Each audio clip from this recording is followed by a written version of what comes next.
Coming to you from the City of the Weird. Exploring topics from the esoteric and unexplored to dimensions unknown. Shining a light of truth on the darkest corners of our reality. Welcome to the Curious Realm.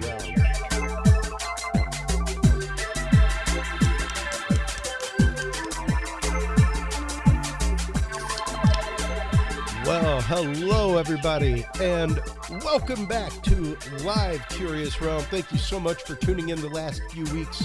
We had some great guests. Once again, we never bring you replay content here. It is always new interviews. I was gone on the road for about 25 days. Had a great time this last weekend. Was busy running all of the AV at Lone Star Paracon, so unfortunately was not able to get any interviews. But we have some awesome content tonight for you. Our guest in the first segment is our good friend Earl Grey. He is the head of Southern California MUFON. We will be talking about the recent step down of Sean Kilpatrick, the head of AARO, All Domain Anomaly Reporting Office, and what that means for disclosure, capital D disclosure, of the government's knowledge of UFOs, UAPs, what they might know, and specifically his recent statement, stating that conspiracy theories in government drive spending. We'll be getting into some of that and peeling back that statement and what some of that means. In our second segment, we will be joined by good friend of the podcast and NDE survivor, Mindy Tautfest, to talk about the void, the other side of NDEs. We frequently hear about the tunnel of light, family members waiting on the other end, family pets waiting with their favorite toy, feelings of warmth and love. What about those experiences that are other than? What are those like? And that was exactly one of the experience that Mindy Tautfest had, that led her down a totally different road in life. So we'll be getting into that and what that means when it happens, because it's more regular than you might think. Even IANS, the International Association of Near-Death Studies, has started up some groups on that recently that we'll be talking about. So welcome back to the show. In this first segment, Earl Grey, how are you doing, my friend?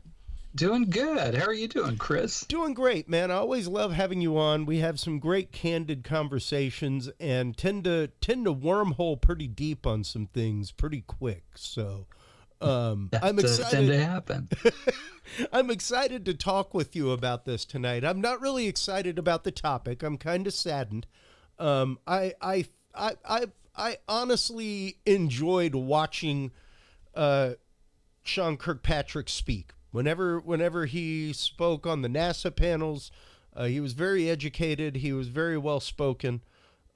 He seemed like he was at least all about his task at hand, which was how are we going to categorize these things and how are we going to move forward with stuff. And apparently for him, that was his whole mission, was just organizing a means of reporting amongst federal agencies. He has since stepped down from AARO, and what do you make of his step down, Earl, as of right now? Well, I don't think anybody is too saddened about it, especially not in the UFO community. Yeah. I was hoping for more from him. When this whole thing began, I had sort of this big caveat because, my mother worked for the military industrial complex. And when I was a kid, she told me that UFOs and ETs were real, but that they would never, ever, ever tell the public. And she usually wouldn't talk about this stuff. but every now and then she would talk a little bit. And we talked again after I took her to see the film Star Wars. For some reason, the stars aligned for me, and I got her talking again. And she kind of reiterated what she told me back when I was 5 years old. That, she said, literally, she said, Star Wars is not far-fetched. The different spacecraft, the different beings, all of that. It's very, very much like that. It's not far-fetched at all, but they're never going to tell the public. And my mom worked in aerospace till the day she died. She worked, she wound up later on. She went back to work, and she kept her security clearances. And she worked as a corporate headhunter for all the major aerospace companies. Yeah. I mean, the companies that supposedly have the materials and the bodies and all that. Well, it reads like my mother's old, client list is Lockheed and TRW and Northrop, et cetera. But she was very emphatic about it, that they weren't going to tell the public. And I asked her why, and she said, well, they're afraid of how the public's going to react.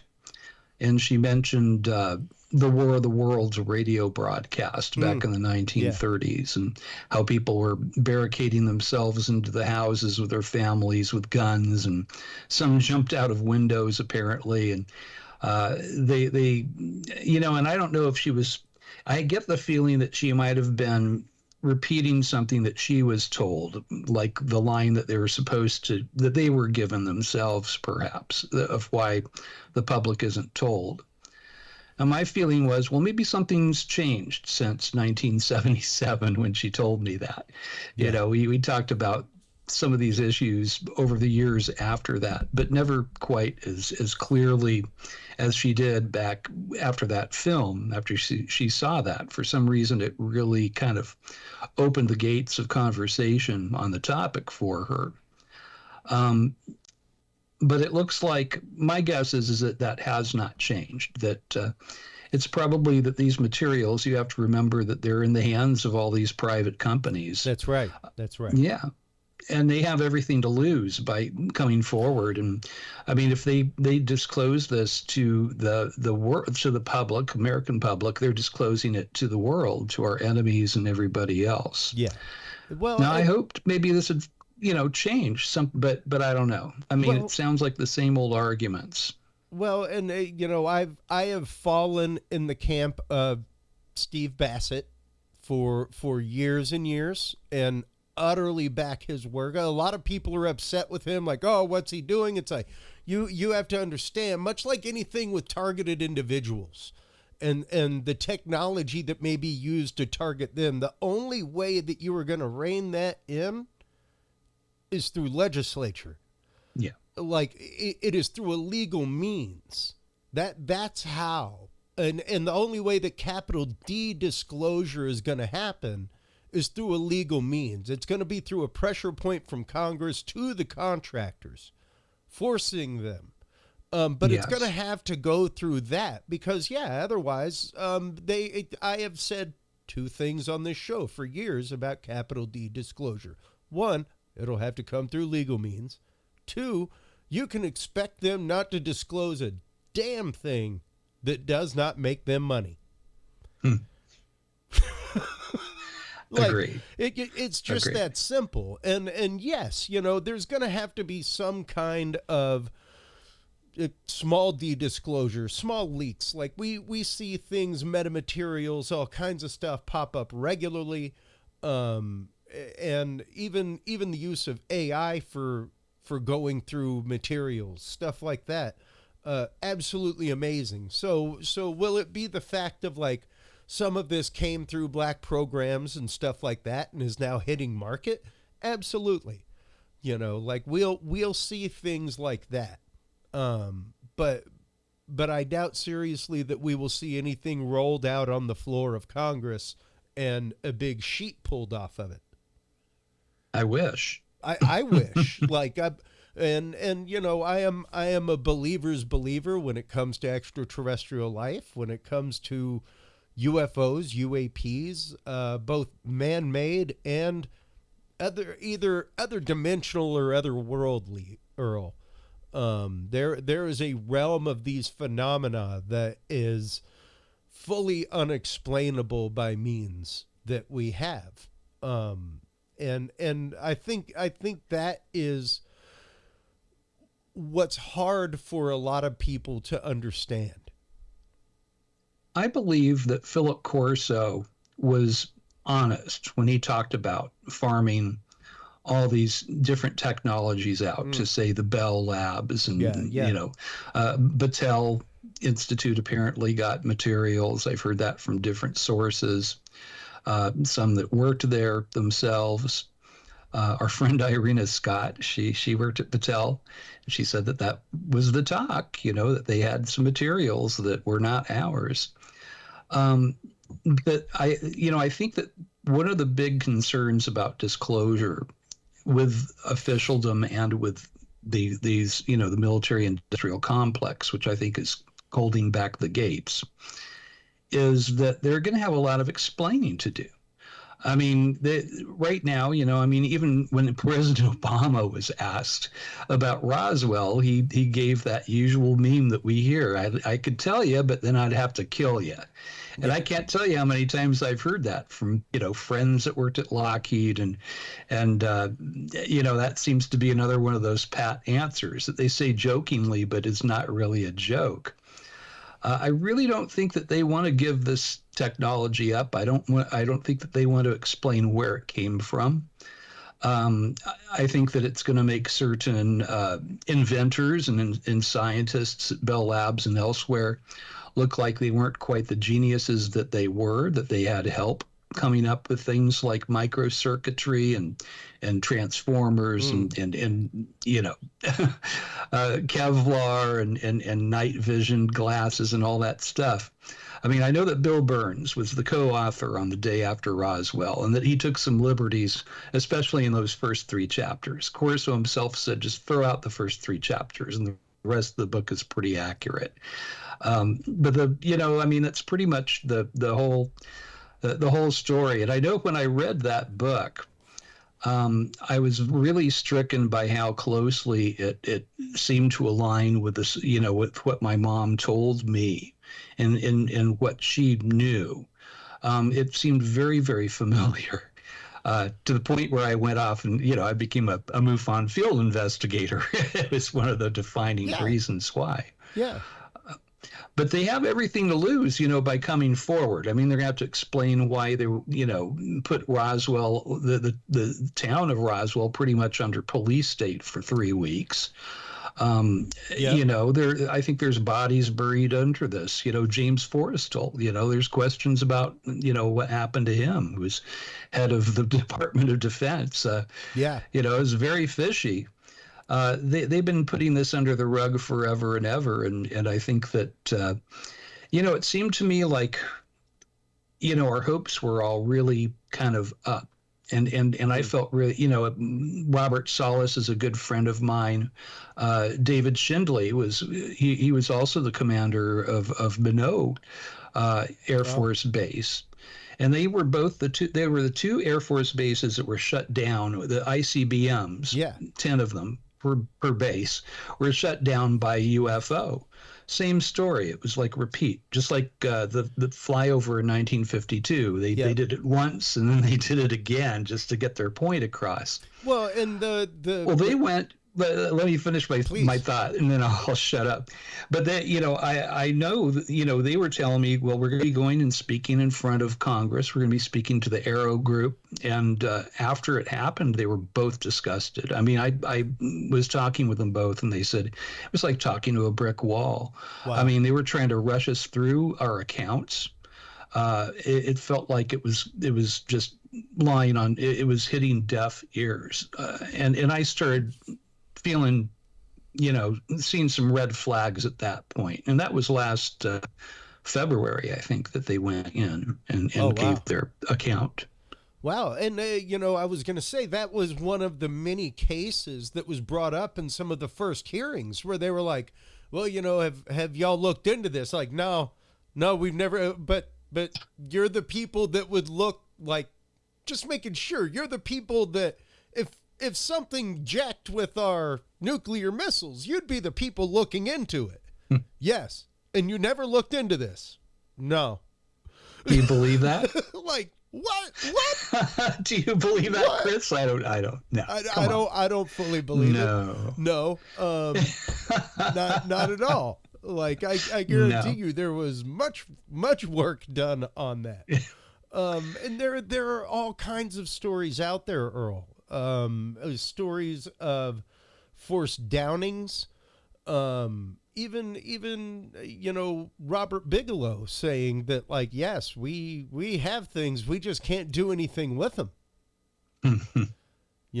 Like we'd love to do something with them and even be able to fully reverse engineer them. We just ain't anywhere near it. Well, maybe that's the other thing, is maybe they're going to wind up with like looking stupid if they do disclose, because they haven't been able to figure any of this stuff out, And I think they have figured some things out. I mean, I do believe that, microcircuitry and transformers, and so because I have a friend of mine, Ron Rager. He sent me a box of docs for Christmas. It's like the ufologist's dream, It's a box of documents. Oh my God. But he had all these documents where they're trying to pry this information out of FOIA. He had a lawyer that was working with him, and it was primarily the Corso story that they were trying to get some transparency on. Oh, wow. And it was very, very compelling evidence. And you can tell, though, that they just keep shutting that door. They just... And of course, a FOIA request doesn't work with private industry. That's why they farmed it all out. Yeah. Yeah. If it was the Air Force doing it, they would have to respond. Well, and that's just it. And I think that is some of where, Kirkpatrick is saying that, like, there's no government conspiracy. Kind of like whenever they changed the designation to UAP and never told anybody for years and years and years. And like, you sure every 4 years they want to act like it's new. Oh yeah, no, it was done years ago, like under ATIP. So it was one of those, if you were submitting FOIA requests for UFOs, they weren't lying when they were saying we aren't looking into UFOs.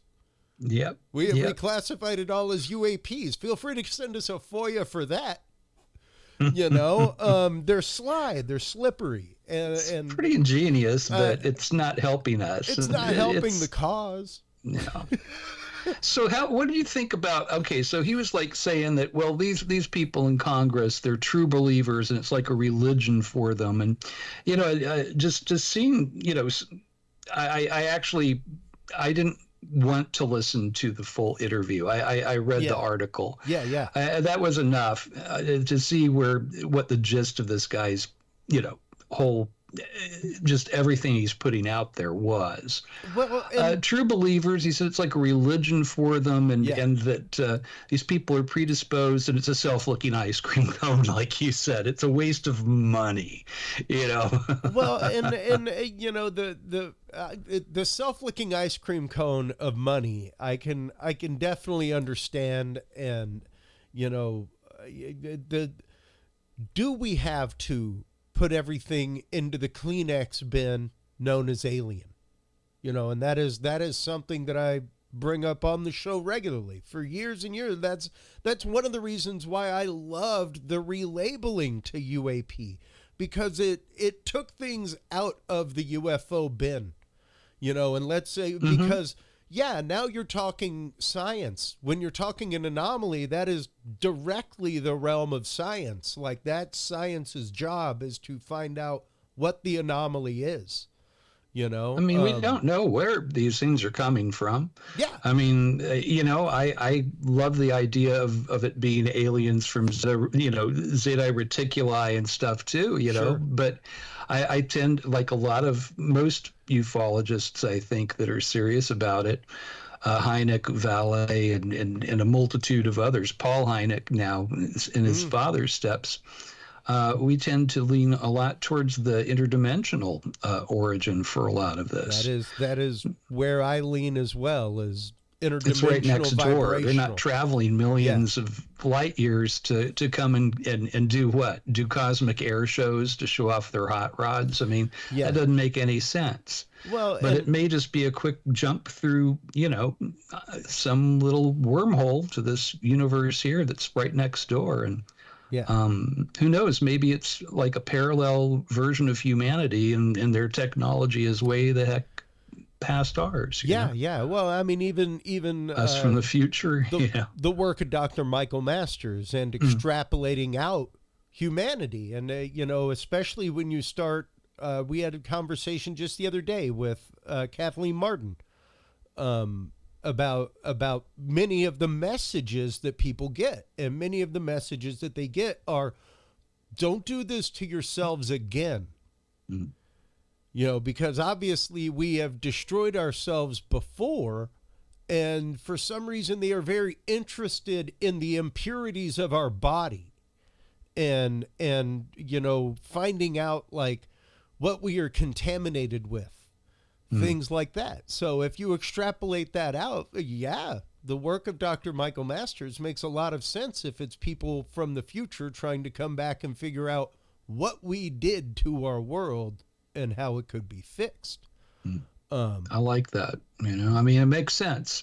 And I'll tell you the truth. I mean, to be an honest a ufologist, and I will answer to that title, right? Oh, absolutely. Expert. As well, I had somebody call me a UFO expert. It's like, well, I don't even know if there's such a thing, but ufologist works, and I do teach accredited course in ufology at a local college here and stuff.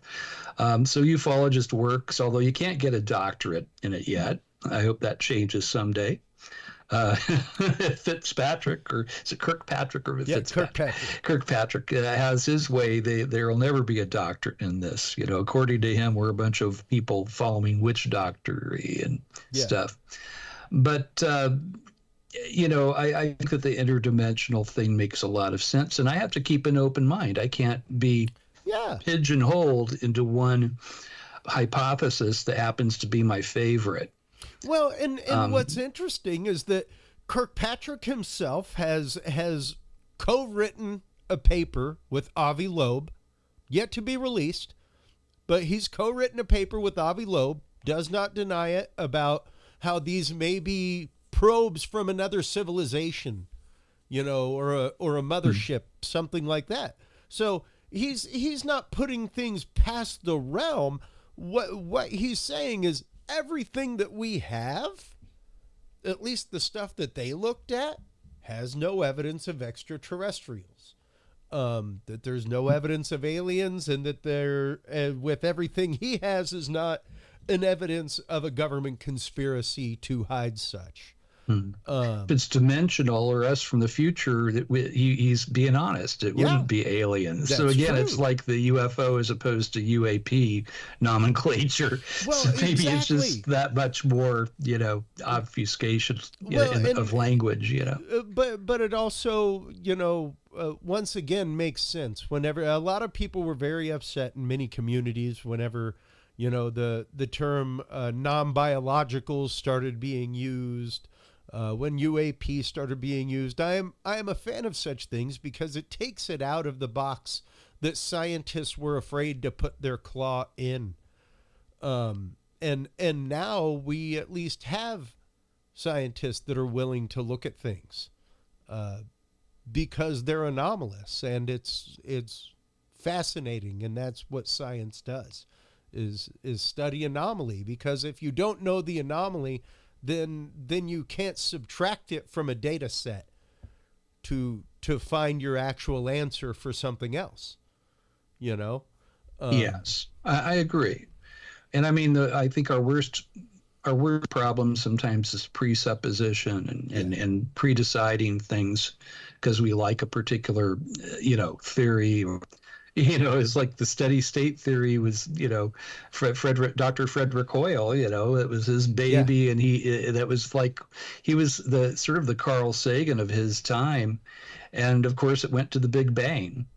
Although now some people are talking about maybe the steady state theory was correct. So, science has been wrong. They'll be wrong again. Well, exactly. Ufologists have been wrong. Will be wrong again. But you got to keep working. You got to keep picking at this thing. And that's just it. Like there's a lot of people in many communities that I belong to that treat the capital S term skeptic in a horrible way, Earl.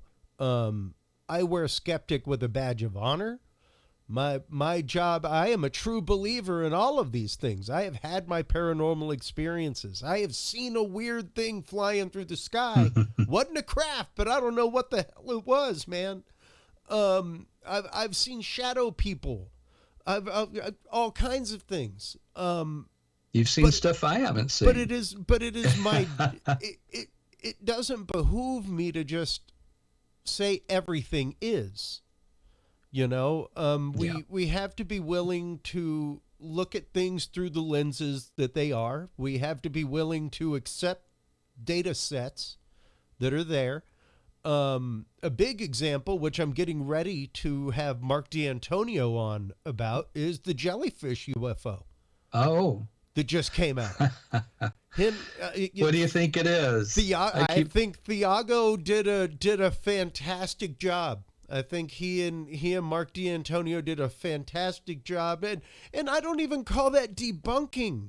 Yeah, it's not it even was the debunking. Balloons for the Muslim holiday that was happening. Caught in a jet stream, moving motionless. Like it happens regularly with a balloon, But it's and I mean there was even the one video, Go Fast, that was completely debunked in the same way by NASA in the first panel, where they were like, look, we have all this information right here on the camera for trigonometry. Let's start doing it real quick. And within 3 slides, he was like, this is a known size object moving in a slipstream of air. Like this is so there's so many things that they can't explain that as well. Yes. And the thing about, to be a MUFON field investigator, and this sometimes it turns people off. I'll have people become a field investigator, and they'll do a few cases and quit because it depresses them, or that it's not going to be all these UFO sightings all the time. Hynek's rule of thumb, it seems to stand up to today, which it was, 5 to 10% of UFO reports are interesting, and the rest are usually explainable. Absolutely. And we find that to hold pretty darn true. Now, so, I've been doing this for about 9 years now. I've had over 1,000 UFO cases I've personally investigated. And out of that 1,000, there's maybe 90 to 100 cases that are interesting, that I consider UFOs. I don't know if they were alien craft. I don't know if they're interdimensional or something that is a black project that its origin was here. But I certainly can't explain them. And now, if you want to have your UFOs, you've got to debunk your fakes. You've got to go in there and figure stuff out, or else somebody else is going to do it for you. Mick West is going to do it for you, and he's not so nice. Mark D'Antonio will take care of it for you, lickety split. But now Mark he's had a very anomalous experience himself. He had one, people that probably heard my story. If you watch Ancient Aliens, it's been on there, and I've had a face-to-face weird encounter that was scary, and I can't explain it. I simply can't. Whether it was interdimensionals or it was aliens or it was MK Ultra trying to make me think that they were aliens, I don't know. It sure freaked me out, though. It was all the bells and whistles. Oz effect happened, the room filling with light, and they did something impossible. They came through a solid wall. But Mark D'Antonio has a story, a personal one, that I was shocked to hear. We were both on a panel at Alien Con last year, and he told his story. And I guess I had the wrong impression of Mark. I kind of always thought of him as kind of the cold, hard debunker on everything. But he knows that there's stuff in this universe that we don't understand. Yeah. But I think, like Mark, it's the same way that I feel, that if you want those things, you have to be willing to go in there and call a drone, That's a bunch of right. balloons, a bunch of balloons. Yes, exactly. You have to. You have to. Well, because if you, and I work in the community of targeted individuals, things like that. I've been to a few targeted individuals' properties. And the first thing I do before I pull out tons of RF gear to start scanning for gigahertz frequencies, things like that, let's pull out a gas detector and a radon detector. Let's pull out my Geiger counter. Things like that. Make sure that you don't have like a hidden fault line or, a gas leak in your house, maybe something like that could be causing some of the same kind of symptomology. Let's get rid of known quantitatives until we leave the anomaly. And once we've got just the anomaly, now we know what we're looking for, and now we can focus attention on the scientific study. I'm a believer in science. I love science. I grew up loving science, and I still adhere to it today. Science is imperfect. I mean, no. And people react to scientific discoveries today the same way. Okay, like think of Galileo's telescope. I mean, the church came in and they wanted him to recant it as being demon possessed because it showed that the Earth wasn't the center of everything. Yeah. For God's sakes, Jupiter has moons going around it. It must be, it's possessed by the devil. Yeah. And apparently there's still that kind of ribbon running through officialdom. I've heard that some people in officialdom don't want us to be investigating UFOs because they think it's from the devil. And boy, that's pretty self-defeating. And it's kind of, at least they didn't put the ufologists under house arrest like they did with Galileo. But I don't know, maybe that's to come. But we were talking earlier. You said something that struck me really, and I want to bring it up again because it was a beautiful analogy. It seemed like, it felt to me like there was an intent, though, that what was going on with AARO wasn't what it appeared to be. I mean, they weren't hoping to go and disclose. Yeah. They sort of took every single UFO story, every single UFO, historical case, and they bundled them into one big cord. And at the very end, they just like chopped that cord. Yeah. And they've done this before, the Condon report did the exact same thing. Yeah. Dr.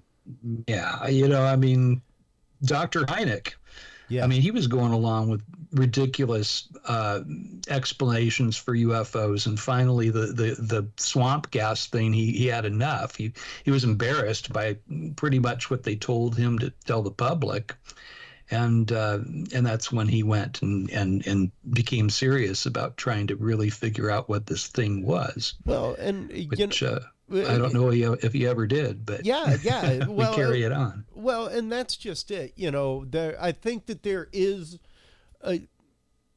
on one hand a full-on cadre of people, good senators out there that are trying to find out truth from contractors, that kind of stuff, trying to get things sorted out and trying to have that disclosure happen.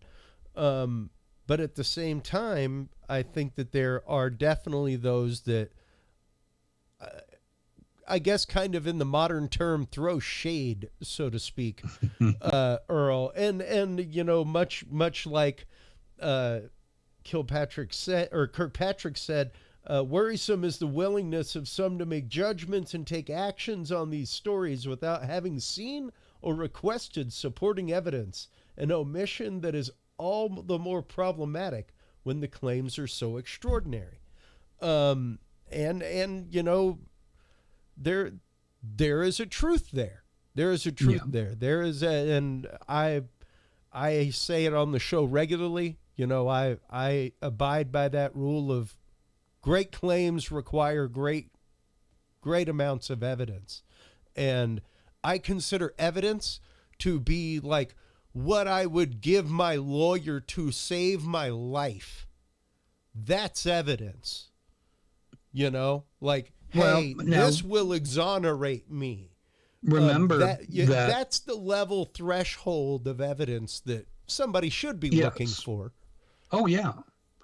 Well, he's calling like the metamaterials and stuff like the casing from a 1950s Yeah. missile. And I think that's BS. Yeah. Yeah. I think that there's a lot of obfuscation.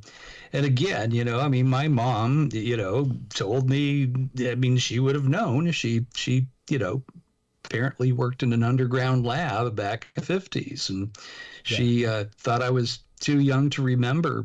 And she told me pretty much disclosure, blah. It's 1963. It's like all these stories weren't really out there back then. Underground base that's sort of like a city under the desert, German rocket scientists, UFOs are real, and there's such a thing as non-human beings out there. And that was what she told me. And where did that come from? So, I mean, witness testimony, I think, as much as we want hard, cold evidence, and I think that there is some of that out there. Same. You have to remember that witness testimony has put people in prison or had them executed. That's right. It holds up in a court of law. Now, Schumer's transparency bill was pretty much rendered toothless by who? Do you know who? Yeah. There were 4 politicians. I'm not going to mention, their political affiliations. People probably do. Weren't the people that you would, kind of expect to do this. But what was interesting about those 4 guys that kind of shut down Schumer's transparency bill was that they all get their campaign finances from whom? Lockheed, TRW, Northrop. It read like a litany of my mom's old accounts from back when she was a corporate headhunter for these aerospace companies. So I think, if anybody has anything to lose, if there are metamaterials, if Corso's story is in fact true, those are the guys that have something to lose. They don't want to give this stuff up. And I think that those are the guys that shut down whatever bit of disclosure we might have gotten. And it would have been nice if we had gotten some disclosure. I was hoping for it. I'm still hoping for it. Yeah, yeah.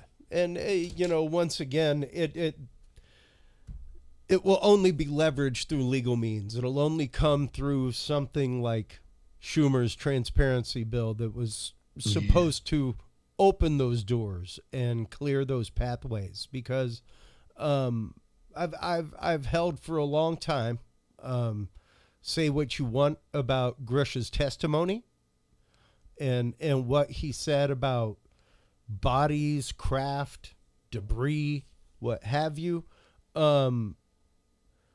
What he was really talking about was a network of money shifting that's been going on since the 40s. Since 1939, he said.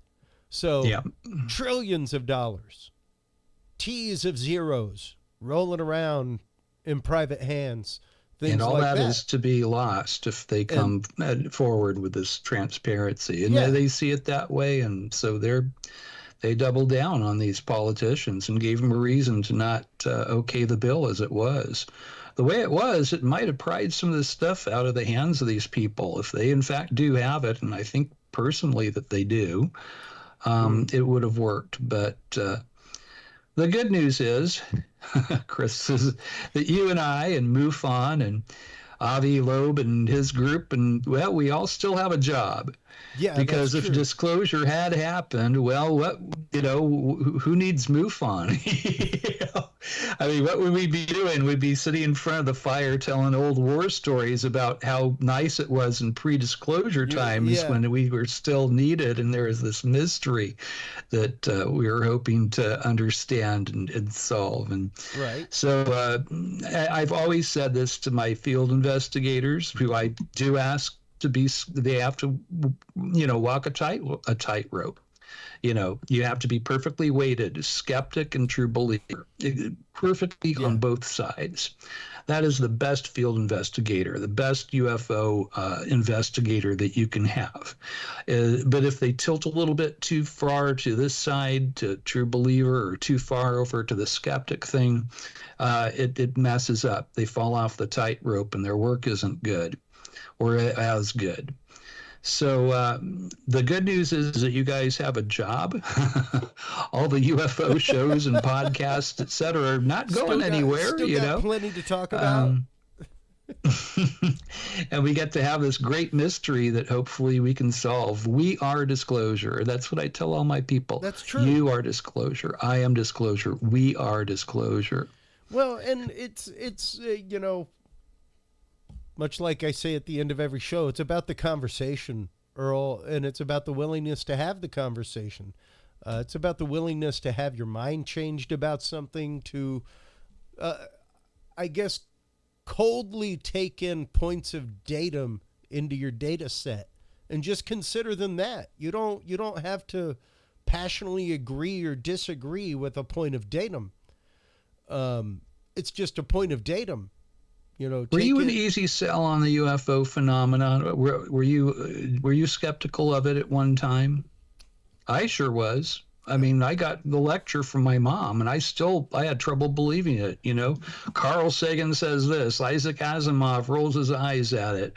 Even Arthur Clarke says, it's stupid. And it was very difficult for me to wrap my head around that this might actually be a real thing. It became in my later 20s, early 30s, after I'd done quite a bit of research on things and just kind of rabbit holed into the world of this kind of stuff, that it more and more became truth for me. At least, the fact that other cultures have seen things, that there is a narrative across humanity about seeing things in the skies. Not an American phenomenon. No. It's worldwide. People, I've heard people say, "Oh, it's an American phenomenon." Some gal in Australia was saying that to me. And I had to feel free to go talk to the Aborigines. No. Let me tell you about a UFO landing at a school, Westall School, and let me introduce you to the multitude of Australian sightings. Let me introduce you to the work of George Mitrovic, and there are plenty of wonderful Australian ufologists. And there was recently the guy who came out and said, like, "Oh, I don't know what all my classmates are talking about. Like, I pointed at a rock and said that there was something, and everybody just kind of went crazy and said that that's what it was." And it's like, I don't know about that. Seems a little drug-addled to me. I don't know. I don't want to say bad things about somebody, but because there were teachers, all kinds of things. Yeah, he was the only one that said it was a rock. And then of course Mick West has his puppet show. It's like, God, come on, dude, you got to come up with something better than that. That's just not working for me.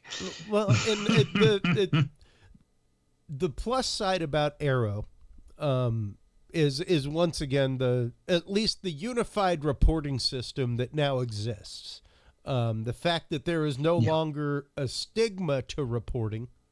And it's interesting how alphabet agencies and government agencies, people like the DIA, have backdoor funded sharing of data from other agencies, things like that. It's pretty interesting once you start digging into all of that and seeing that, it's done some wonderful stuff. And, we just keep on. I don't want to feel like Sisyphus, pushing the boulder up the cliff for all eternity.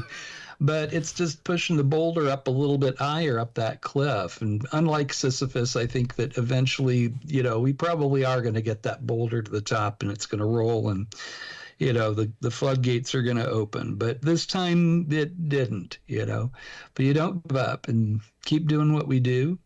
I have just among my own cases, I have like 100 out of 1,000 that I certainly can't explain, and I try to debunk my own cases. I won't put unknown on a case until, I can't. There's just no other explanation for it. What is your most interesting case of 2023, Earl?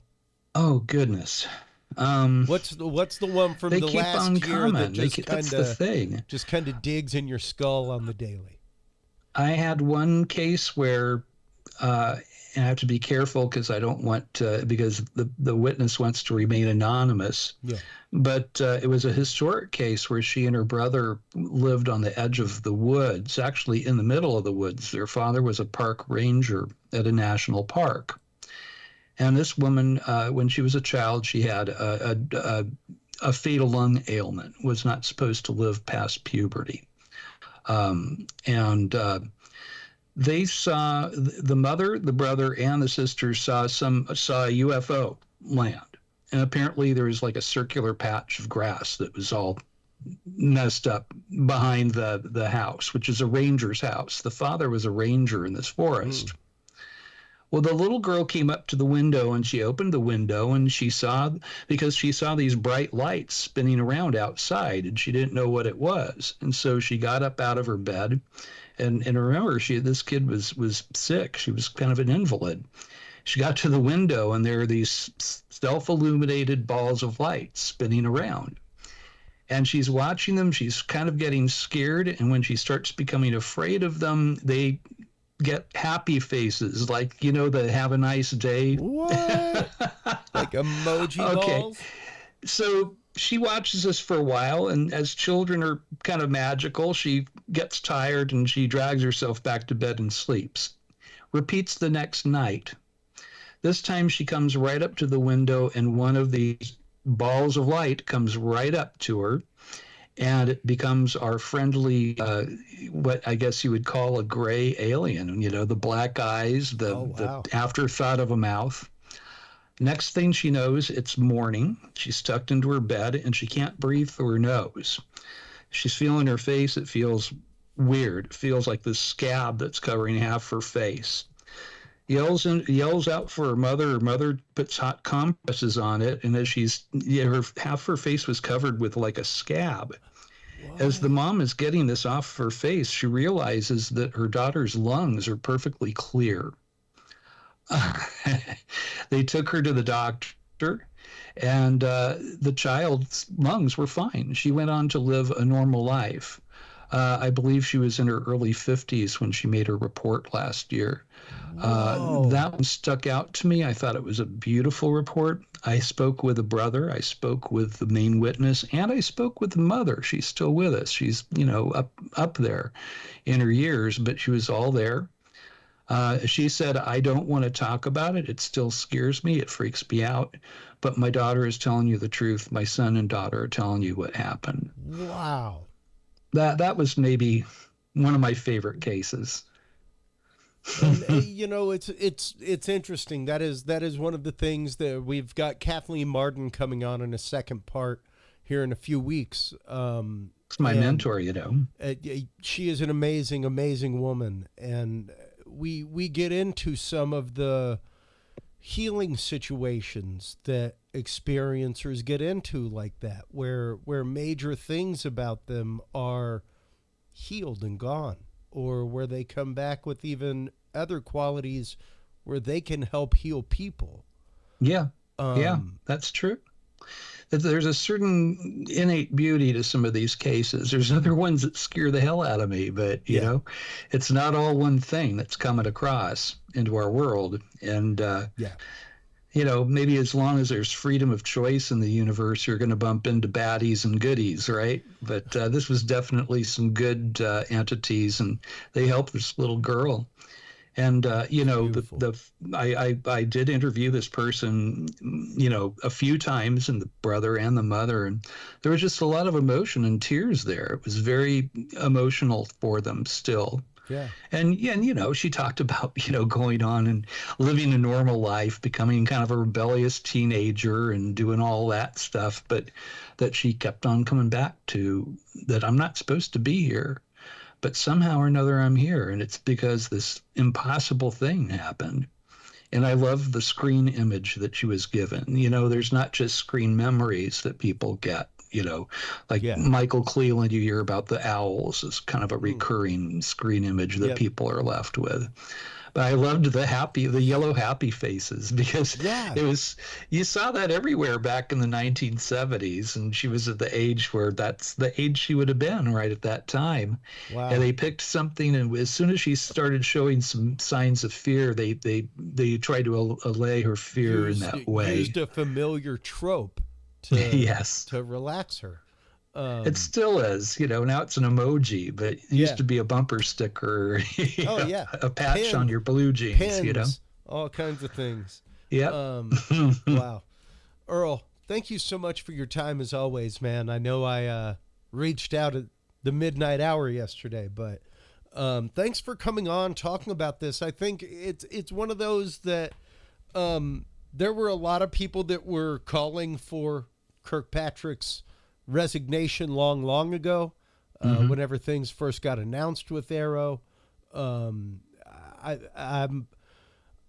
once again happy that there is at least a unified reporting system. If that is what the gentleman thinks his job was entirely, was to get that going and get things straightened out and get people on the track of, let's look at this scientifically. If we get to the point of aliens, whatever. But yeah, we'll see what the fate of AARO is, and what happens in the future with the upcoming report that's supposed to be released. Let's hope. Let's cross our fingers. Let's hope against hope. Yeah. I mean, Steve Bassett is one of my dearest friends. He's going to be speaking to my MUFON group on the 15th of February here in Los Angeles. So, by the way, if anybody is in the LA area, go to socalmufon.com. It's just SOCAL MUFON.com, and you can find our schedule of meetings and events and such there. So, thank you, Chris. Hey, absolutely, man. Always a pleasure. It's always great having you on, Earl. I love what you do. Keep in touch. I'll be sharing links, all that kind of good stuff. Thank you. Thank you as always, bud. Talk to you soon. Care. All right. Man, always awesome talking with Earl Grey. He is such an amazing individual, folks. While you have the opportunity to stop on by and follow everything that he is doing at Southern California MUFON at socalmufon.com. Make sure to stop on by MUFON.com. That is where you can go and support MUFON. That is where you can become a field investigator. I am getting ready to go through field investigator training. I've read through the book. I've gotten to the back page. We'll see what happens. While you are online checking out everything from MUFON, of course, make sure to stop on by Curious Realm. CuriousRealm.com is where you can find all the episodes. That is where you can like, follow, subscribe, share, comment. That's where you can catch the live show every week. We are streaming live right now on the website. So stop on by, check that out. You can also stop on by CuriousRealm.com/store and get all of the books and videos from our guests. Stay tuned through this quick break, everybody. When we return, we will have our good friend Mindy Tautfest on to discuss the darker side of NDEs, what it is like visiting the void and coming back. We will get into that and so much more with Mindy Tautfest right after this.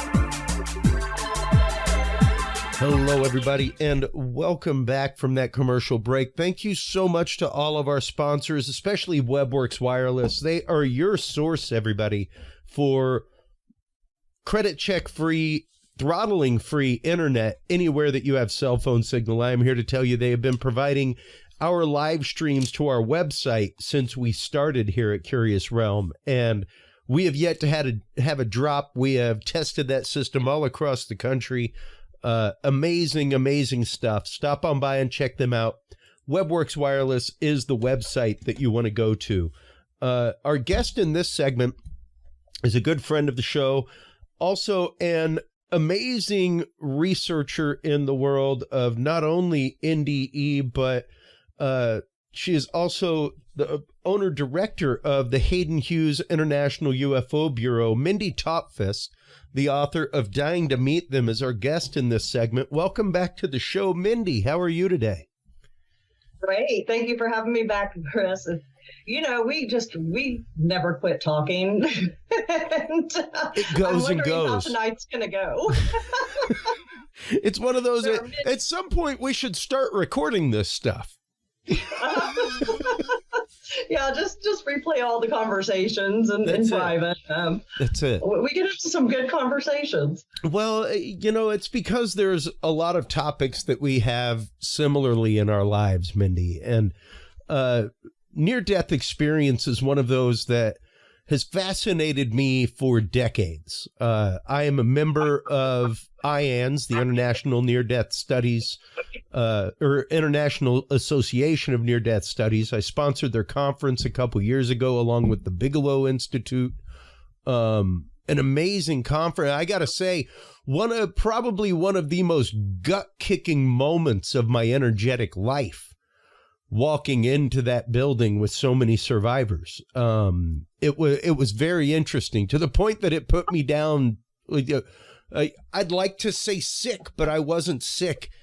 It was just like energy overload. That's it. It was wild, very interesting. And these people have been right in the thick of the source. I mean, they carry that energy signature back with them, and I'm one of them. I know, and I know how I affected even electronics and everything there for the first few years. Things would shut off and mess up, and I blew out a few microwaves and, you know, street lamps going out. And I can't imagine being in a whole building full of people who have had these kind of encounters. Yeah, it is a very overwhelming experience, to say the least. And sitting, listening to stories, listening to people's encounters with the other side. Yours is a very unique one, Mindy. And I wouldn't say incredibly unique, but unique when it comes to sharing, because it seems as though people with, I guess, ultimately your experience was not negative, Mindy. In the way that it changed you, steeled your life, but it wasn't like the happy, warm feeling, light at the end of the tunnel experience that most people report. Yeah, and they use the term distressing near-death experience. That was actually coined by Nancy Evans Bush, who was a secretary for IANS and worked with all the greats and kind of all the founding members that put together IANS. These are the big names, Grayson and Ring, that banded together to form this to help people who had been through these kind of encounters. And it was years later before Nancy spoke up and said, not everything is light and love. You know, some of us don't have that kind of experience on the other side. And we really need to discuss this and, you know, start seeing what we can learn from this. Because she said that whenever she was working there, first few weeks, she just sat and read letters from all of these experiencers. And she was seeing others that every once in a while would come in and they would say, you're not telling the whole story. It's not always wonderful. And so that kind of convicted her to come forward and say, look, I had one of these. And in her, she went to darkness and she had yin yang symbols that were flying around and kind of taunting her and telling her none of it's real. You know, your life was a lie. and now you're here. And they were laughing at her. And she was a pastor's daughter. And Wow. so it was completely against what she was expecting. And so I really, kind of connected with her on that, because that's much of what I encountered being a pastor's wife. And then going to the void, I had no concept of where I was. And that's why it was so distressing for me. Nothing outwardly was happening to me. I wasn't being tormented or anything like that. Yeah. It was just nobody was answering. No, and that was horrible enough, Well, not to know where I was and being alone. Well, yeah. I don't want to use the term because you've been sold a bill of goods. But it's one of those, you'd been given numerous opinions about the movie before you stepped into the theater. The difference was it was a totally different movie for you. And, yes, it was. And not everybody realizes the fact that these experiences are all individual movies, Mindy. There may be facets of the gem that are similar to others, but the way that they interact with your life and the way that you interact with the world after them is what makes everyone so entirely unique. Let's start getting into your actual experience on the other side and what led you there, Mindy. Well, I've shared this before on your show, but I'll give a quick synopsis of it, and then we can kind of dissect what happened afterwards. Yeah. It was 2016, November 8th. It was the day of the election between Trump and Hillary. And I got up that morning and face was kind of swollen. And I sent a picture to my husband and said, something's a little off here. Wasn't in any pain or anything. But I figured, let me go jump in the shower, see if I feel better, if, that'll take down the swelling some. And I got out and sat on the couch, and it was kind of early afternoon. So I was checking to see if there were any exit polls that had come out early, because I was wanting to know what was going on with the election. And I was waiting for my husband and kids to get home from school, because he drove the school bus and he was a teacher and coach there at the local school. And my kids were young. They were elementary age at the time. And so while I was sitting there, that's when I heard the gunshot go off in my head. And instantly, I thought that I had been shot. I thought someone had shot through the wall. Wow. But I realized that I'm not bleeding or anything. And so that's whenever I finally go, okay, this has got to be a brain aneurysm, because the severity of it was like lightning and lava flowing through my skull, and I could feel my head falling. And it was like it was like an electrical avalanche. It came from like the top of my head and rolled down to my feet. And at that, I just knew, I'm like, okay, I can't survive this. This is catastrophic. And so I started praying. Being a pastor's wife, I was raised in a Foursquare Pentecostal church. I was deeply religious. And so I turned to my religious faith and I started praying, God, please don't let my kids find my body. If I can survive this and not be a burden on them, please let me come through this. And I was in such just mourning, worrying about my children and worrying about what's going to happen to them, that I kind of lost track of time. And the next thing I know, I didn't see myself or feel myself lift out of my body. Next thing I know, I was just over there. I was in pure darkness. And I looked around because I kind of stopped praying. I was like, what is this? What's happening? I wasn't in any pain anymore. And I'm just kind of sitting there in the darkness. So I put my hand out, and that's what's on the front of the book, is me putting my hand out, because I wanted to see if I could see my hand, or, if anything was there, or if it was dark. And I couldn't see my hand. So then I started trying to clap. I was like, well, do I have hands? And whenever I tried to clap, that's when I realized I'm really dead. I'm really crossed over. I didn't even know. I didn't take note of the journey. I was just there. Well, and it's not like there was fanfare. Right. You know? Yeah. So I'm sitting there, I'm looking, and I'm like, okay, well, I don't really have form, but I have like super consciousness. I feel God all around me. And this was not, a father, man in the sky. This was a force of creation. This was, and it was intelligent. It encompassed everything. And it was just, it surrounded me, but I was cut off from it. And that's what I didn't understand. And I started going, oh no, I'm waiting for the tunnel of light. I'm waiting for the loved ones. I'm waiting for Jesus to come greet me. And I'm really getting worried because no one's showing up. And so I immediately start repenting and going, please, Jesus, be my righteousness. I can't get in without you. Obviously, I'm, being thrown away for whatever reason. And I don't understand. Yeah. And it was a desperate situation because I had no control over it at that time. I didn't know where I was. I was all alone. I was terrified, and my Savior isn't coming for me. So I didn't have a life review that a lot of people describe. Yeah. And we can talk about that more in depth because the life review really is an important part of it. For me, I didn't experience it like other people do. Mine was more of a self-reflection of what have I done? What has cut me off from God? And I'm searching my soul. I'm searching my life. And I'm like, I've loved people the best I could, but I've never loved myself.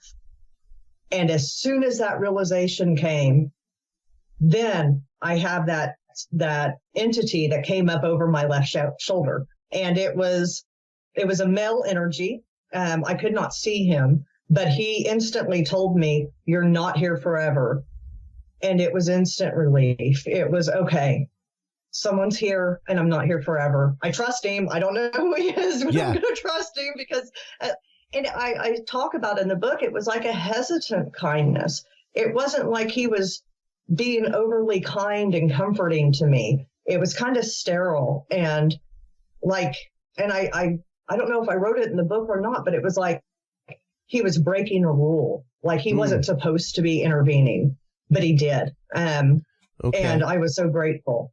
So once he did that, then we started sailing off to the left. And as we did, that's when I saw this purple glow coming into view. And it was the only thing I saw over there. And as I got closer and closer, I could see all these intersecting lines that looked like a spider web or a map of brain neurons. And I've seen things since then that compares it to like the cosmic web. It's exactly what I saw. But it gave off love. And he told me that's the fabric of humanity. And it was like, wow, like he had revealed something so profound to me. And I could it's hard to describe in words the feeling it put off. It was just all the goodness of humankind. And I wanted to go towards it, and he kind of indicated no. And we sailed off to the left, and I was inserted back in my body. Next thing I know. Interesting. And now, during those first moments, when you were describing feeling that love around you, but was it the fact that you were detached from the love, or that you just couldn't reach and find it, despite feeling it, having it there with you and around you? It was almost like I was in an invisible container, cut off from everything in creation. I had just lost my husband and kids. I had just lost my earthly life. They would have been over here grieving me. I was over there grieving them, and I was grieving the fact that my Savior, I was so alone from everything in creation was separate from me. Yeah. And I don't even know how to put that feeling into words. I couldn't grab a teddy bear for comfort or, I couldn't twiddle my thumbs. I couldn't do anything to take away that longing and that suffering, and you hear it in my voice still, that 8 years later, it was soul crushing to be so alone. And that's why I say it wasn't negative. Nothing happened to me. Yeah. But it was still so distressing to be in that kind of a situation, because I thought, as soon as I die, I'm going to be in heaven, well, Yeah. Once again, to be out of the body is to be present with the Lord. Yeah. The stasis that you believed would exist was not. And right. And when that confirmation of belief is, and I'm not saying that what happened was not afterlife, that what happened wasn't still a connection to divine. It absolutely was, but it was not your believed upon path to the afterlife. It's not everything that you had been taught through biblical teaching, through teachings from pastors, through every Sunday and Wednesday Bible study you'd been to in your life. Yeah. Well, and that wasn't just Sunday and Wednesday. That was every day in my house, having Bible studies with my husband and kids and stuff.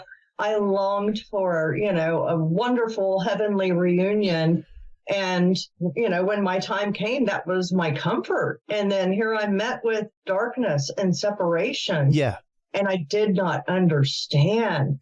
And to come back, that's part of the distressing near-death experience that we talked earlier. Yeah. I had gone on and looked at ions, and ions for a long time, they focused more on the positive.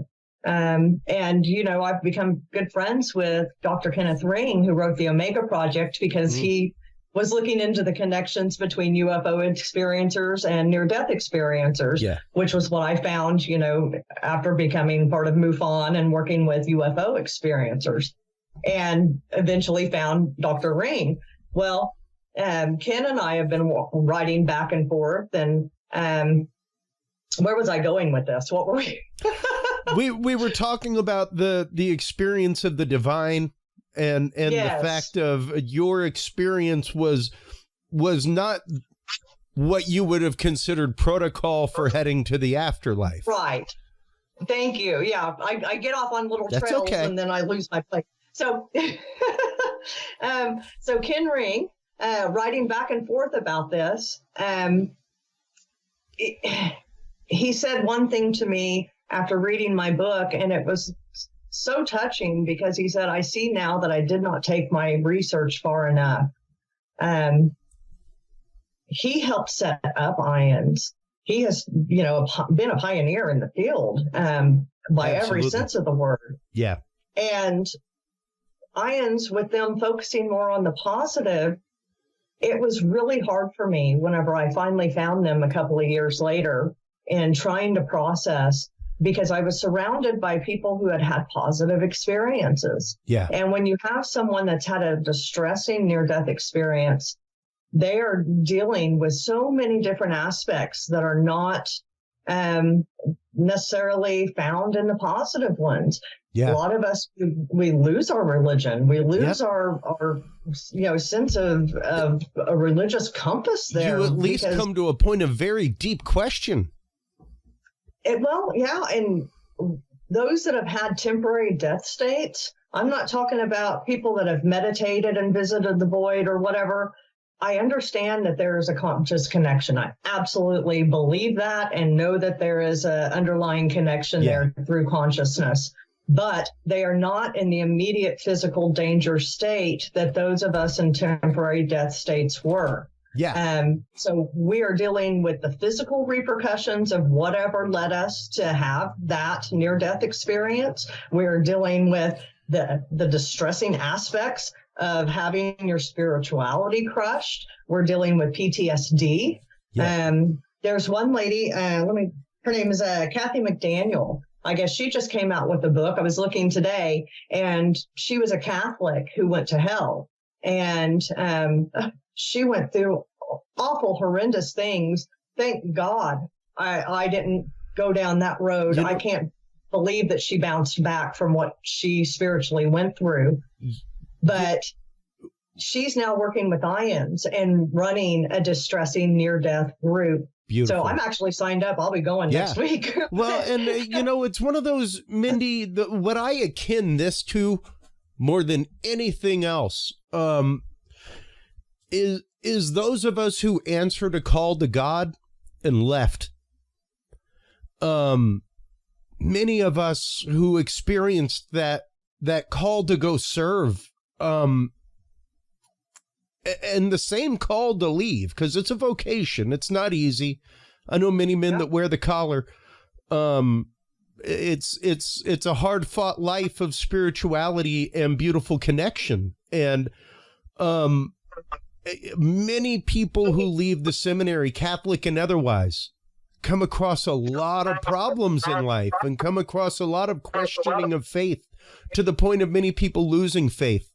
And I call myself regularly on the show, Mindy, a recovering Catholic.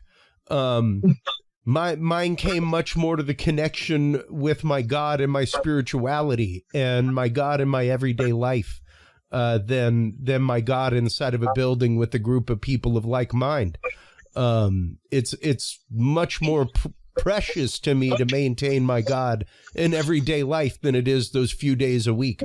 And that is what steeled me. But there is a long time of loss and wandering, wondering while you're wandering, about these things. So I can't even imagine to have had the spiritual connection that you had, the religious connection with your God that you had, and then to have had what should have been, at least by all notions of Christianity, that envious moment of being in presence, and having it scare the bejesus out of you.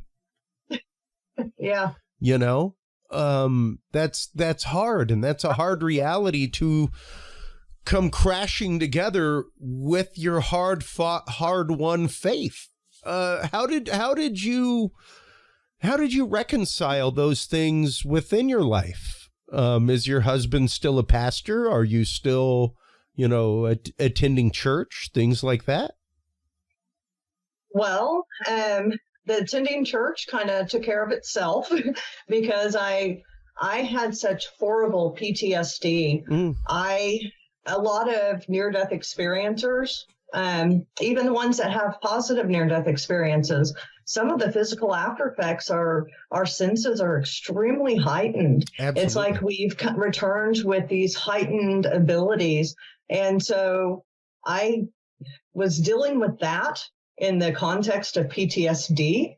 And here in Oklahoma, of course, we have, big bands and everything at church and the flashing lights. And I couldn't find like a small hometown church that we would go to like out in the country. So being back in Oklahoma City, it was even the small churches had the big bands and the lights and the flashing. And I was having panic attacks just trying to be there. And I finally told my husband, I can't go. I literally I cannot be there. And I don't know if it's the religion. I don't know if it's the lights and everything. It was the lights and stuff because I can't go to rock concerts anymore. I don't listen to music in my car anymore. I used to love that kind of stuff. And now I want to listen to nature sounds or, 432 hertz. Yeah. My kids don't like it too much, but I got the teens jamming out to, hertz binaural music. beats. Just So come enjoy the Schumann resonance with me, kids. So they understand. So a lot of that, I had to take a step back, just naturally. And it took 2 years before I was physically well enough. I went through a year of counseling for PTSD for the physical effects that I went through. Yeah. And then finally opened up to my husband because the pandemic hit and everything, and I couldn't go to counseling anymore. As before Zoom was really widely used. Yeah. And So I finally told him, look, and before that, we didn't even believe in near-death experiences. It was, man is destined to live once and that's it. And to die once, that's it.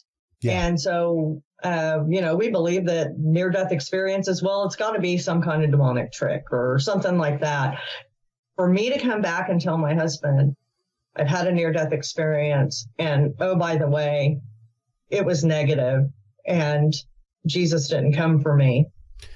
Now, let's hop onto that topic real quick. Okay. Because while the visage of Jesus did not appear to you, a loving tunnel of light did not call to you with the family dog and Uncle Tom at the end of the tunnel, there was a voice.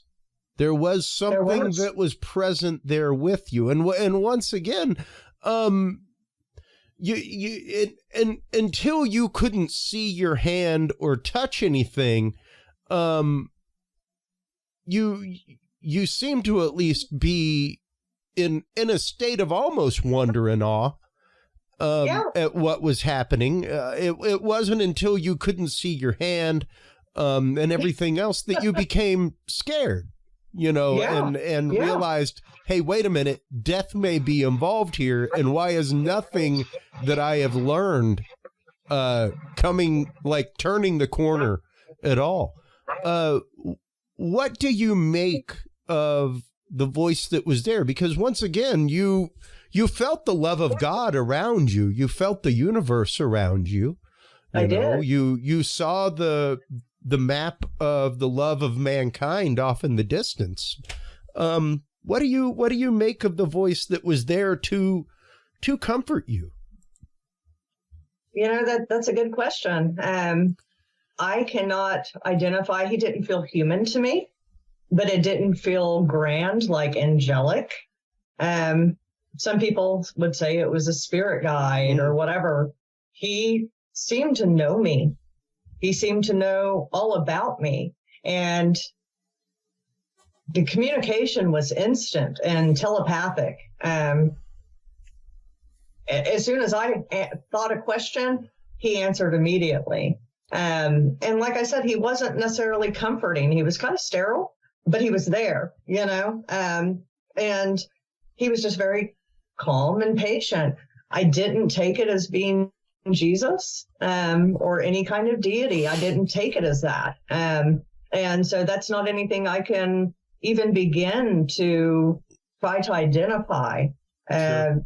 I felt that there was all kinds of life out there that wasn't necessarily human. There was everything imaginable within that realm that I was cut off from. I could feel it all around me.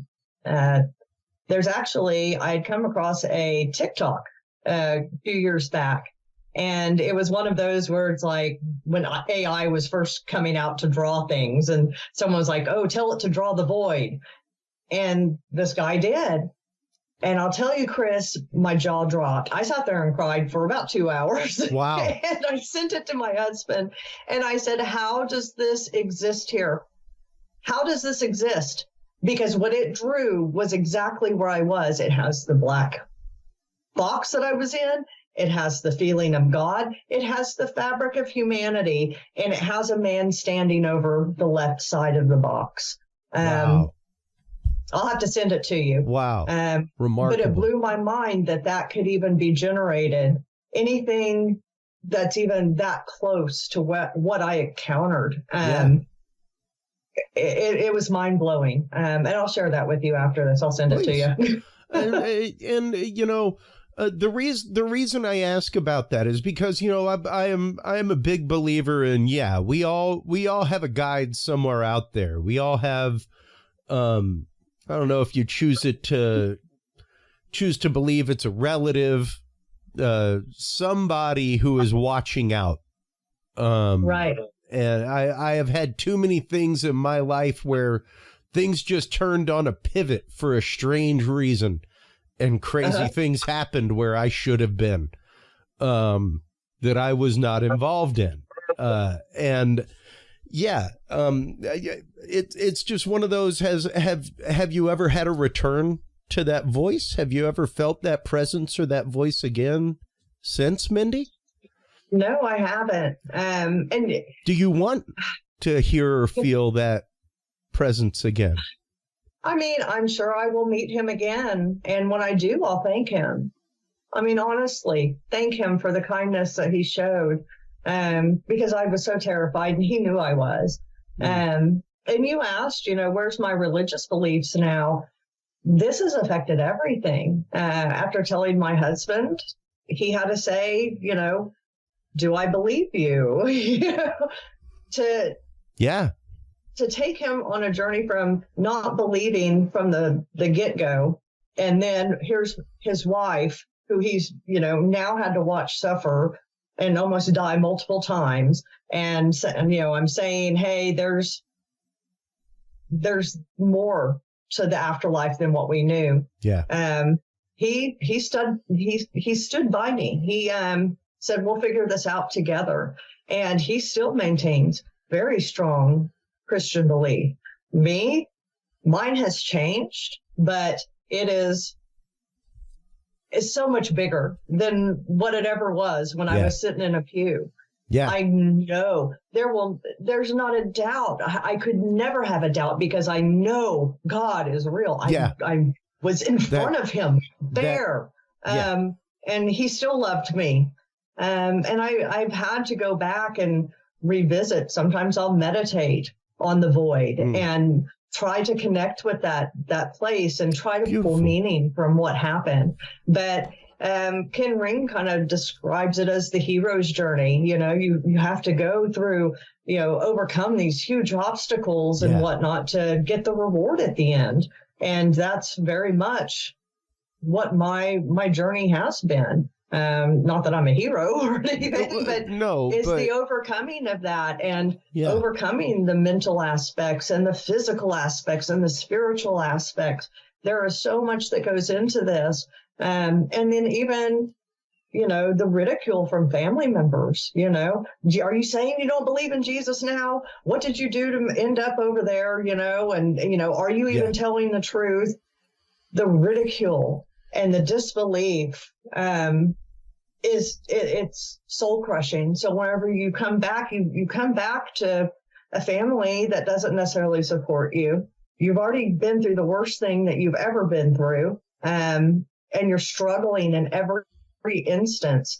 And then to turn to something like IONS and you're hearing all these wonderful, stories of heaven. And you're like, what is wrong with me? Yeah. Yeah. What did I do to end up with this one?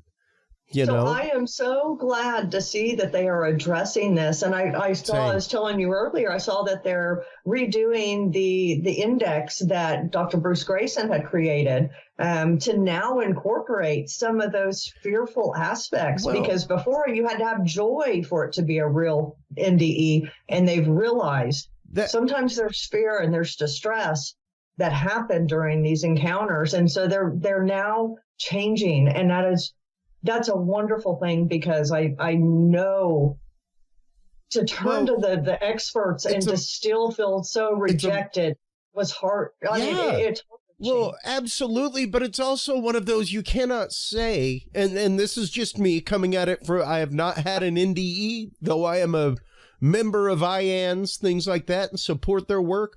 You cannot scientifically say that you are studying it. If it's like saying that you're a rocket scientist, but forget all those things that blew up on the platform. Those are useless. They're useless to study. We have no reason whatsoever to study why rockets blew up before they ever hit space. Forget those things. Let's focus on the ones that make it and why. It's like toxic positivity. Everything's okay. Yeah. It's like you aren't going to get trajectories right. Something went massively wrong for that rocket to blow up. And you have to understand the negative with the positive to get a rounded view. And even it's to hear. Interesting that Nancy Evans Bush saw the yin and yang. She saw the dark and light, the negative and positive. And it's so interesting to me that she became a basis and a real mouthpiece for those with distressing near-death experiences. to bring that darkness in and bring that balance so that we can look at the whole thing. And like I said, it's refreshing. Over the last few years, I've seen kind of the change in direction. And it was so needed because like I said, it's hard enough to turn, to your family, but then to turn to the experts that are supposed to be there and to still feel that rejection. Yeah. That was very hard. And I'm hoping now with them taking these kind of corrective actions, we're going to make new breakthroughs. We're going to understand the other side in much deeper terms than we ever have. Absolutely. And that's one thing that I've been speaking with Ken Ring about is whenever I came back, I felt like I was rebooted into a video game. And I quite literally could basically see the universe made of ones and zeros. I felt like I was, in a simulation. And so that's what the last chapter of my book goes into that. And, of course, now I'm very interested in how that ties into the UFO encounters and spirituality in a deeper way, and our connection to all of these things in a deeper way. One of the big conversations I've been having over the last year is just the idea of quantum entanglement and everything that actively puts forth. All of these things that people have studied as paranormal for years suddenly step into the full realm of possibility, Mindy. And the idea of not just a holographic universe, but agreed upon hologram, Mindy. Like the idea that we are 90% empty space. We are a conscious molecule in the universe. That's just, it's phenomenal. You're in Oklahoma. I'm in Austin. We're sharing an electron shell. Like that's everything that we learned in 9th grade science. Everything that we know to be true is illusion. Yeah. And, I've been reading Keel, Eighth Tower, and he speaks in depth about the different energies that are present here on Earth, and that he believes, this is how the ultra-terrestrials are breaking through, and we're having these interactions. And you bring in the observer effect and the fact that, once we observe these waves and these molecules, it becomes physical. We could go on about this for even the idea that a three-dimensional object casts a two-dimensional shadow and a four-dimensional object casts a three-dimensional shadow, is what we are seeing out there in these sightings and everything else. A physical reality within our realm, or is it but a shadow of what's happening in a realm just above us or just adjunct to us? Right. The work of Dr. Michael Masters is amazing when it comes to that. And is it possibly us from the future or from an adjunct reality coming to figure out what the heck we did to turn it into what they're living? Because that seems to be a lot of the message. Even talking earlier today with Kathleen Martin, that is a lot of the message that people have received during their encounters telepathically is, we're trying to help you. We are trying to make sure you don't do this to yourself again. Again is the big part of that message. Because we've apparently done it to ourselves before, and a few times, according to these beings. And, even the phenomenology of belief and faith, Mindy, you and I need to do a whole episode sometime on the concept and idea of cult. Yes, I know. We've blown through this hour. I am fascinated with belief and why. And I guess it's because, my beliefs changed, not drastically, but largely, and to a point of large encompassing belief.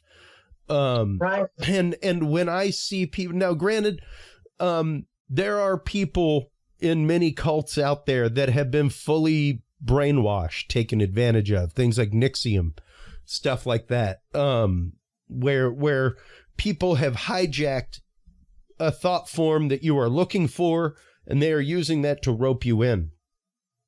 However, you think of the Twin Flames universe. Have you seen that? Yeah. And we were talking earlier about the FLDS and kind of the things. I guess they're really watching them for some kind of mass suicide.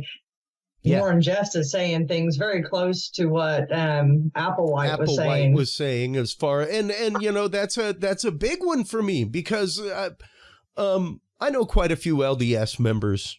You know, they're good families. I am a believer that, you know, within any good organization, there's always bad people. There's just bad people.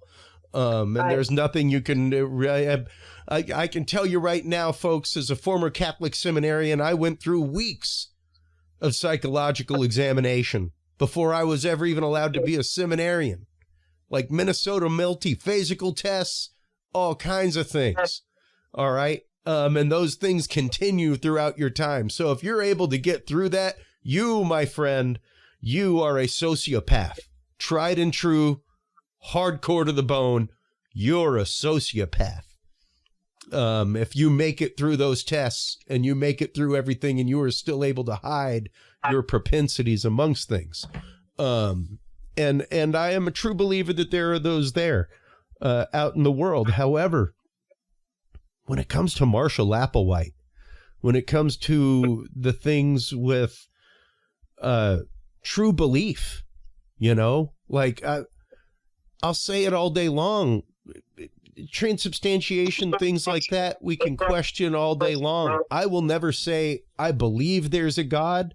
I know there's a God, Mindy. Belief requires faith, and I don't have faith, I know, because of my experiences. I know. Did you read that in my book? No, it's a fact, you know, much like any Bigfoot sighter that I know that had a sighting and it changed their life. They don't believe in Bigfoot. They know that thing's out there. They know it. Yeah. Because of their experience and because of my experiences. I know that what I know to be God and the universe is out there. It's real. Whether or not it is the man known as Jesus Christ or what have you, who knows? But I know the presence of my God. And when it comes to true believer, when it comes to those things, there's a different world, Mindy. And it's interesting. What fascinates me is those once again left behind, much like former seminarians and their journey after fascinate me, much like people like yourself who have had the afterlife journey that nobody expects or understands fascinates me, because it is different than the average experience, you know, and it steals your life in a totally different way than those that saw the warm white light tunnel and walked down it and then came back down the same tunnel, you know. Now with the last few minutes that we have, what advice do you give those that have experienced good or bad when it comes to NDE, Mindy? Well, I'll tell you, it's perfect time to share what Ken Ring called the golden rule. And I had spoken about it briefly at the beginning when people are having their life reviews. And it's typically the people that have had, you know, good heavenly experiences, and they've gone through a life review process. And they explain it as living through it in the other person's shoes. So you actually feel how you made that person feel in that moment. Sure. You feel the repercussions of your actions. And so when they come back, they then, you know, try very hard not to be awful to people. They try to extend that love and that graciousness to each person because they know how awful it is that they've made others feel. And I think that that's something that everyone can take from near-death experiences, whether they were distressing or they were good. Either way, anybody that's gone through that kind of encounter has had to live through some kind of trauma. And we come out on the other side trying to be much more gracious and trying to be much more loving. And there is no way to deny the fact that we are all connected in that one consciousness. And truly what you're doing to others, you are doing to yourself. And we've got to keep that in mind. We're letting these religious orthodoxies and whatnot divide us. And we're losing sight of the fact that we're all human. We're all trying our best. And we've got to strive to be better. Yeah. And I think a big part of your experience for me was that moment where you said there was the fabric of humanity, but that's not for you right now. And how have you come to love yourself since, Mindy? And to because, I believe that's why that fabric of humanity was not for you yet. Right. You hadn't learned to love yourself enough to accept the fact that you're just part of that fabric of humanity. Yeah. I told my husband, I think that I already exist there, which is kind of a hard concept. I was already there whenever I was passing by it. Yeah, absolutely. Absolutely. 100%. Yeah. I was blown away. I was watching an interview the other day, and it was brought up about a man who had a positive near-death experience, and he actually entered the light, and he described it as a constellation of souls that was encompassed in love. And I said, oh my gosh, John, this was something from 30 years ago or something, and wow. I had never heard anyone else say that they had, encountered something that sounds very much like my fabric of humanity, which I describe in the book as a harmony of souls. How could I not love myself, knowing that I'm part of that I'm part of this grand creation, and that I'm here for a reason? Once I got my act together, once I got past the PTSD enough and, got past to integrate what I had been through and really kind of look at religion and spirituality and where I stood on everything, I'll tell you, number one, the love of my husband and my kids, the unwavering love from them. Whereas most near-death experiencers, they end in divorce. Mine didn't. Thank God. That's beautiful. I saw that displayed in my husband, and it allowed me to build myself back up and embrace everything weird about me that I've always wanted to be. I've always wanted to do UFO investigations. I've always wanted to, be a talking head. And now I'm sitting here talking to you. Yeah. I am living my dream because I finally embraced my purpose and why I'm here. And I couldn't be any happier. I had denied myself so long. So how do I love myself? I wake up every day and I live my purpose. Exactly.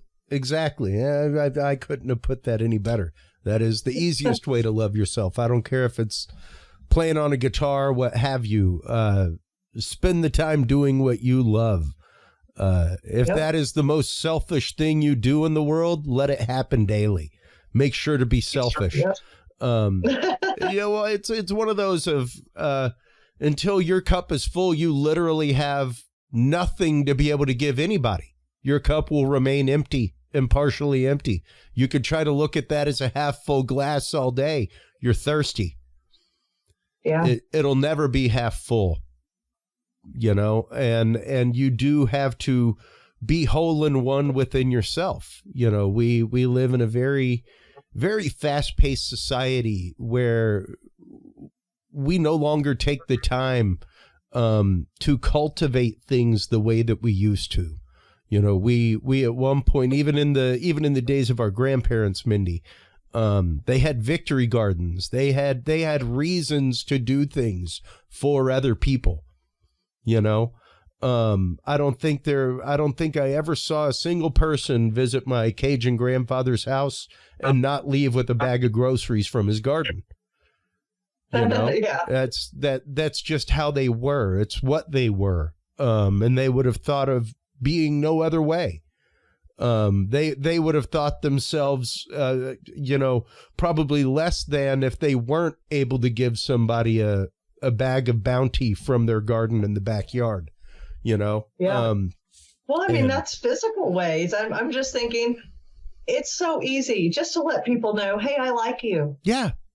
I like you. You're a likable person, and I'm glad you're here, you know? Yeah, absolutely. Sometimes that's all people need to know is at least one person on this earth likes you, and they know, they're happy that you're here.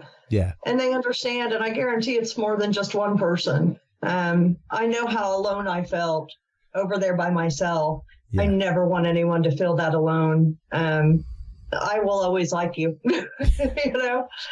Beautifully said. Where can people go to get in touch with you, Mindy? Where can they go to, because of course you with the Hayden Hughes International UFO Bureau, you take in cases. You also do work with MUFON adjunctly, all kinds of things. Where can people go to share their experiences with you? Where can they go to find out more about Mindy Tautfest, get your book, everything?